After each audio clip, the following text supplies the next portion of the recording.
북한의 짝퉁이 판을 치고 있다는 소식인데 먼저 아주 매운맛 라면으로 국내뿐 아니라 해외에서도 인기가 많은 우리의 불닭볶음면 관련한 이야기. 일단 그림으로 보면요.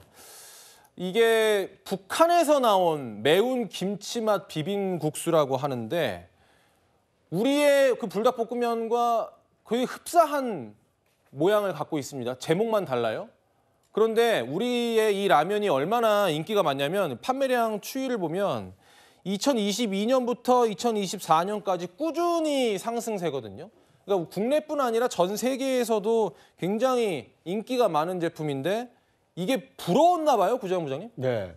지금 불닭볶음면의 전 세계적인 인기가 어느 정도냐면요. 이 챌린지 있지 않습니까? 예. 그러니까 누군가 하면 나도 한번 해봐야 되겠다. 이런 게 이제 챌린지인데 불닭볶음면의 이 매운맛을 경험하는 것이 전 세계 젊은이들의 이 유행처럼 번졌습니다. 예. 처음에는 너무 매워서 이게 건강을 해치는 거 아니냐 이런 우려의 목소리도 나왔는데 그럼에도 불구하고 워낙 뭐 맛도 있고 또 그것을 먹었다라는 것을 재밌게 그 인스타그램이나 다양한 SNS를 통해서 전개를 하다 보니까 이게 지금 전 세계적 열풍이 됐습니다. 그런데 예외적인 국가 중에 하나가 아직 삼양식품이 제대로 수출을 못하는 나라 중에 하나가 북한이거든요. 그런데 그 북한의 불닭볶음면과 굉장히 유사한 제품이 나와서 북한에서도 불닭볶음면의 열풍이 짝퉁을 매개로 해서 이어지는 것이 아닌가. 다른 나라와 달리 우리나라와 교역을 하는 나라들의 경우에는 지적재산권을 강력하게 보호를 합니다. 만약 위조를 하거나 변조를 했을 때 그거에 대한 책임을 분명히 묻는데 북한의 경우에는 뭐 그런 그 지재권에 대한 이 강화가 굉장히 약하다 보니까 짝퉁처럼 보이긴 하는데 이것을 강제할 지금 수단이 마땅치가 않거든요. 어쨌든 북한 주민들 사이에서도 이 전 세계적인 젊은이들이 이 즐겨 먹는 불닭볶음면 열풍이 북한에서도 짝퉁 제품을 통해서 이어지고 있구나. 뭐 이런 점을 좀 알 수 있는 사례가 아닌가 싶습니다. 근데 그동안에 우리 제품을 북한이 모방한 사례가 꽤 있었잖아요. 예, 이번이 처음이 아닙니다. 일단 이 불닭볶음면에서는 그 캐리커처까지 도용을 했는데요. 이른바 러시아에서 굉장히 많이 팔렸던 이 초코 이 과자도 상당히 유사하게 지금 영상에서 보시는 것처럼 그냥 겉면만 보면 표지를 보면은 이 색깔 그 붉은색을 보통 이제 많이 사용하고 끝에가 이제 검은색까지도 거의 유사하게 만들어서 심지어는 일부 제품 같은 경우에는 뭐 수출까지 하고 있다라고 하는데요. 뿐만 아니라 새우 과자도 거의 그대로 베껴가지고 이제 자체 생산을 하기도 했고, 그리고 한 라면 같은 경우에는 그냥 봐서는 거의 알기가 어렵게 이제 그게 쇠고기가 주성분으로 들어가는 라면인데 지금 한국에서도 팔리는 라면인데 북한에서 이런 부분을 다 짝퉁으로 만들다 보니까 아니 지금 적대적 두 국가다라고 하면서 이렇게 상품은 모방하고 거의 베껴가지고 수출까지 하는 게 아이러니 아니냐 이렇게 전문가들이 지적하고 있습니다. 네, 북한은 애플도 사랑이 남다른데요. 특히 김정은 국무위원장이 곳곳에서 애플사의 컴퓨터나 뭐 맥북, 노트북 같은 거를 사용하는 게 확인이 됐는데요. 이민창 부위원장님, 이번에는 애플의 디자인을 모방한 그 컴퓨터가 포착이 됐다면서요. 네, 모방은 창조의 아버지라고는 하는데 북한 같은 경우에는 창조는 못하고 계속 모방만 하는 것으로 보여요. 겉으로는 미제 타도 뭐 미국을 타도한다고 외치지만 결국에는 미국 물품을 열심히 가져다 쓰고 있죠. 또한 아까 좀 전에 그런 불닭볶음면도 얘기 주셨지만 북한 같은 경우에는 이런 외국 물품을 가져다가 외화벌이 수단으로 쓰고 있어요. 그 불닭볶음면 같은 경우에도요.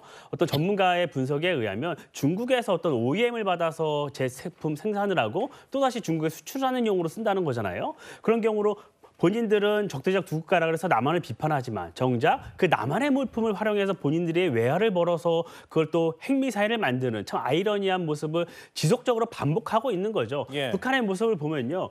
창조성이 결여된 공산국가가 어떻게 생존하고 있는지를 적나라하게 보여주고 있는데 북한은 이런 현실을 좀 내딛기 위해서는 창조성도 조금 더 부여를 하고 본인들의 체제에도 좀 개선을 가해야 되는데 그런 모습은 전혀 보이지 않고 있어서 안타깝다는 말씀드립니다. 근데 서 부위원장님, 또 이것뿐만 아니라 무슨 유명 카페, 유명 가구점까지도 다 모방을 한다면서요? 네, 맞습니다. 이게 모방이 뭐 가구, 스웨덴의 뭐 이케땡이라는 제품도 모방하고 스타땡땡 이런 커피도 모방을 하는데 이게 모방이 뭐 창조의 아버지로 이게 불법입니다. 불법.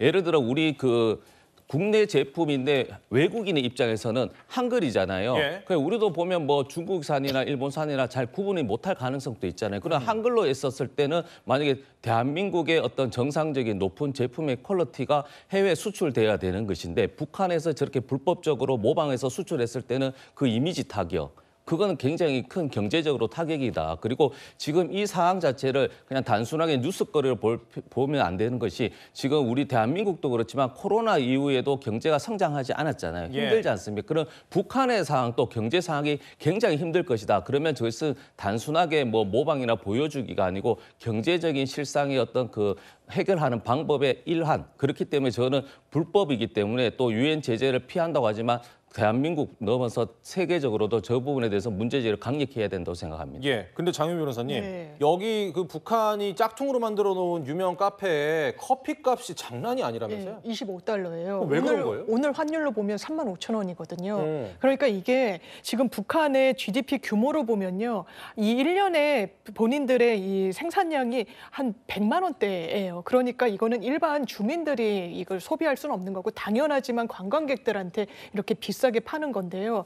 이런 매장을 운영하는 데 있어서도 이 스타벅스 이 매장을 거의 그대로 차용을 해가지고 그 리졸브 매장이라는 게 이제 대한민국에서도 운영이 되고 있는데 예. 미래 리졸브라고 해서 굉장히 비싼 고가의 커피를 이런 식으로 팔고 있는 겁니다. 뿐만 아니라 이런 모방이 아까 보셨던 이 가구 매장 같은 경우에는요. 실제로 자기들이 이제 생산한 제품들도 있지만 실제로 이 북유럽 브랜드에 직접 이 제품을 갖다 놓고 판매까지 한다라고 예. 하고 있어서 지금 어떤 저작권이나 이런 법적인 부분에 대해서는 정말 후진국 중에서도 후진적인 인식을 드러내고 있다 이렇게 보여집니다. 예, 저희가 말씀을 전해드리는 과정에서 화면이 잠깐 고르지 않았던 점 시청자 여러분의 양해 부탁드리겠습니다. 네, 북한이 이번 달 말에 미국 뉴욕에서 열리는 유엔 총회에 고위급 인사를 파견한다고 합니다. 국무장님, 그런데 사실 김정은 국무위원장이 전승절에 참석을 했고 이렇게 계속 일련의 과정 속에서 북한이 국제 무대에 좀 나서는 모습을 보이는 것 같아요. 네. 지난 그 중국에서 있었던 전승절 80주년 이 망루에서 서 있었던 이 모습이 김정은 위원장으로서는 상당한 자신감을 회복한 것 같습니다. 왜냐하면 시진핑 중국 국가주석과 푸틴 러시아 대통령 그 동등하게 대우를 받은 거 아닙니까? 그런데 그 세 나라의 공통점 중에 하나가 이 일반 민주주의 국가와는 약간 대결 국면에 있고 그리고 세 나라의 공통점이 핵을 가지고 있다는 겁니다. 예. 그러다 보니까 이제 이 유엔이라는 국제 무대에 나가서 핵 보유국으로서 인정을 받겠다. 앞으로 핵 군축 협상이라든지 이런 것은 하겠지만 핵을 가지지 않은 국가들과는 이 좀 다른 결을 달리하겠다. 이런 이 외교 무대에서의 자신감이 이번 유엔 총회에 이 고위급 인사를 파견하는 것으로 나타난 것이 아닌가 싶고요. 어떤 메시지를 내놓는지에 따라서는 앞으로 이 한반도의 정세에도 상당히 큰 영향이 있지 않을까 하는 생각이 듭니다. 네, 그런데 서 부위원장님 네. 보면은 이제 이재명 대통령도 이번에 유엔 총회에 참석을 합니다. 그래서 이제 발언을 하기로 했는데 이 과정에서 한반도 비핵화에 대한 접근법을 언급할 계획이다라는 얘기가 있어요. 네, 맞습니다. 그 한반도 비핵화는 이제 안보 리스크를 제거하는 대통령의 책무 중에 가장 중요한 것이죠. 그래서 트럼프 대통령과 정상회담 때 대통령께서 이제 피스메이커를 하시라. 저는 이제 페이스메이커를 하겠다. 그 가구 역할을 하겠다는 것이거든요. 그래서 단기간에 그것이 바로 이제 뭐 한반도 비핵화가 실현될 수는 어렵다고 하지만 그 단계에 계속적으로 소통해 나가야 되는 것이고 저는 북한이 어떤 외교적으로 이렇게 왔다라는 것은 뭐 자신감보다는 절박함, 경제적 힘든 부분이 있기 때문에 이럴 때 이제 손을 또 내밀었잖아요. 그럼 예. 잡고 소통하면서 조금 이제 이재명 대통령께서도 후보 시절에 계속적으로 평화라는 것은 싸워서 이길 수 있는 그런 정비도 필요하지만 가장 상책은 싸울 필요가 없는 어떤 절대적인 위치에 있어야 된다. 그런 의미에서 한반도 비핵화를 넘어 안보 제로화 정책이라든지 어떤 그 담론 이런 부분을 이야기할 것으로 저는 예상하고 있습니다. 근데 이민찬 부위원장님, 그 북한이 러시아에게서 우크라이나 전쟁 지원에 대한 대가로 받은 게 예상보다 10분의 1 수준이라는 보도가 나왔는데 그러니까 기존에 알려진 거대로면 북한이 러시아에 파병을 해서 많은 예. 인건비나 이런 걸 많이 받았잖아요. 그로 인해서 북한의 경제도 굉장히 성장했다는 보도가 많이 나왔어요.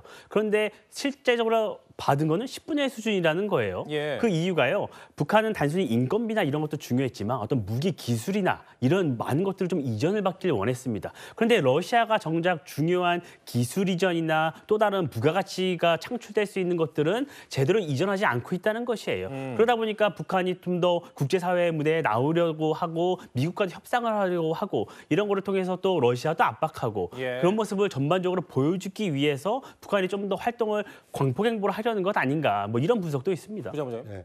저는 이번에 북한이 고위급을 유엔 총회에 파견하는 것을 계기로 해서 북한이 핵미사일을 고도화하는 것 때문에 지금 유엔 제재를 받고 있지 않습니까? 이 제재 문제를 반드시 리마인드 시킬 필요가 있다고 보여집니다. 유엔 여러 나라들이 북한은 핵 개발을 하지 말아라고 했고 핵 개발을 했을 때는 경제 제재를 한다는 것을 결의를 해놓은 겁니다. 지금 지키지 않는다는 것에 대해서 지금 또 다른 제재를 안 하고 있다는 것뿐이지 북한의 핵을 국제사회가 용인하고 있지 않다라는 것을 이번 유엔 총회를 통해서 북한 당국자들에게 반드시 주지시킬 필요가 있지 않나 하는 생각이 듭니다. 알겠습니다. 북한 소식 여기까지 보고 다음 소식으로 넘어가겠습니다.